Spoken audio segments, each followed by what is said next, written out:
Monday, and we're here for the Monday morning podcast with new music. And so we're excited about that as we start the podcast this morning.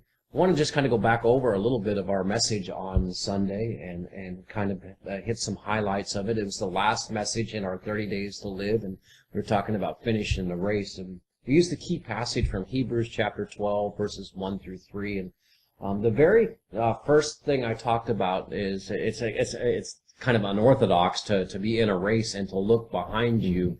But Mark, what does it mean to look behind us at the people that have gone on the race before us? And is that important to you at all? Well, yeah, you got to look behind. It is unorthodox to look behind you when you're racing. But in the race that is life, we're looking at people who are constantly kind of, I guess, paving the way for us. We're looking back behind and going, okay, they did this. I want to keep that up. I want to keep maybe a legacy. I want to keep that legacy going as to those people who were behind us, at first. So yeah, and that practical part of looking behind you when in our own life. I liked yesterday when we said that we could look behind us and see where God has shown Himself faithful over and over in our life, and that no matter where we're going, that God will continue to show Himself faithful. So that was a key point. And then we were to make sure that the next point was to strip it off, which was removing the distractions and removing the wrong set of priorities that can keep us from finishing the race. And I don't know about you, but that seems to be a constant reminder to me that it's easy to get distracted, especially if you're not keeping your eyes where they need to be. It's easy to get off course, and before you know it, and what's frustrating to me is I'm out there running this race thinking that I'm making some great progress, and actually I'm running the wrong race, or I'm going the wrong way, and that's frustrating to me. But there is a solution. Keep your eyes on Christ, and that way, when you begin to head down the wrong path, He lets you know. Yes. He lets you know through the Holy Spirit. He lets us know through other people, through His Word. So there's lots of ways that God is able to talk with us and let us know that we're kind of going in the wrong direction. Now, we did talk about that passage where it says that we're to throw off, or throw it out, as I said, any sin that so easily entangles us. And I remember saying to all three services yesterday that I wish that sin was something that was dark and gross, and that we would, but it's not that way, is it? No, not at all. Sin is something that's it often, it often looks like a beautiful picture. It's something that's great and marvelous, and it's something that entices us, and that's what that's why you kind of go for it. I know I said in second service for sure that I remember that that's why Satan is described as an angel of light, because it looks good, and a lot of times even sin feels good, and sin can even produce some false results, if you want to call it, what looks like it's good, but it's not good. Right. And so we want to be careful about that, because I believe very strongly, I made the comment yesterday that we will never run the race that God intends us to run as long as we're entangled in sin. It just can't work. And it's something that today, and I said that in today's Christianity, that what I'm seeing a lot from people is that we think that somehow that we can control sin, that somehow that I can determine what sin I can kind of play with and what sin I can't play with. And unfortunately, and we know about it a lot in today's day and age, is that's where we start labeling sin, where we say that, well, this sin's okay because it's not one of those sins, and that can get us a lot of trouble. Right. You have it just reminds me of, well, it's not a big deal. This is a lot worse. It's the justification type thing. This is a lot worse than doing this, so I'll do this and be okay.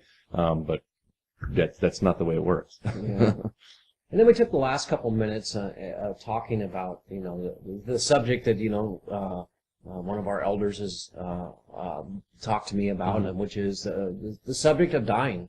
And how do you prepare for dying? And we looked at how Jesus prepared for His death, and I pray, and again, I hope that when that comes along for me, if I get the opportunity, that I'll be able to die humbly, be able to die passionately, die understanding that that God is in control, and that I really, hopefully, in my life and in my death, I'll be able to glorify Him for His name's sake.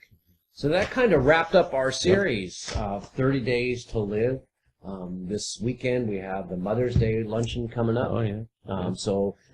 We've kind of, the registrations have closed on that, but if you are sitting there going, oh, I forgot, you might be able to call the church office and you might be able to talk to them about letting you in. That's not my decision, but you can call and ask them about that. But looking forward to all the ladies in our church, whether they're mothers or not, celebrating next Saturday at the Mother's Day luncheon.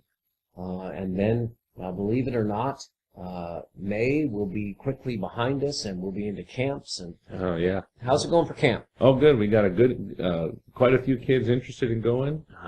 Yesterday, the deposit was due, but I'm pretty lenient on that deposit. So if you didn't get it in yesterday, fear not. Get it in when you can. But we just want to make sure we have that deposit to make sure we can let the camp up in beautiful Pine Valley, California, know how many kids are coming. And so yeah, just get them when you can. Don't worry if you missed it yesterday. Good amount of kids, going to be a lot of fun and a lot of good interest stuff going on.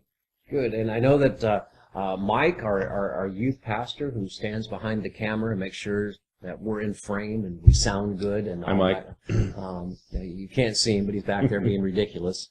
Mike has some exciting news coming up for what we're going to be doing this year, reference to youth and youth camp. It's going to be a little bit outside the norm. Mm-hmm. But I can't tell you about that because I want him to tell you about that after he talks with the youth. But I've already heard the plan, and it's going to be pretty exciting. I'm looking forward to what they're going to be doing. It looks pretty interesting. It looks great, and I think that I think it's going to be a good thing. All right. I'm not going to say too much. Can't say too much. No, I'm not saying anything else anymore. No, we don't want to say anything. No spoilers here. So next week is Mother's Day. Make sure that you wish your moms a happy Mother's Day. I'm sure that we'll have a special treat for all the ladies in our church as they attend Oasis Church next week. We're excited about honoring them. Yeah. Again, I'm not sure what we're going to be doing. Next week is a free week in the preaching schedule, so I'm always afraid of free weeks because I don't know what to preach on. I'm pretty detailed. I know what I'm preaching on from Sunday to Sunday. But this has a big blank in the middle of my schedule saying whatever I want to preach on. So, I don't know. I guess I'll be praying in the next day. So, you know what I'll probably do is I'll come in really early Sunday and just kind of thumb through my Bible. That's all right. And pick a passage and then preach on that passage. I'm sure it'll be fine if you do that. Don't count on it. Okay. So, anyway. We're going to wrap this up for the week. I hope you guys have a really great week. Again, be intentional about your witness. Be intentional about sharing Christ with someone. Look for opportunities to be able to be Christ-like to someone. Maybe not even with words, but with actions. That will tell people a lot about who lives inside of you. So, all right, we'll see you next week.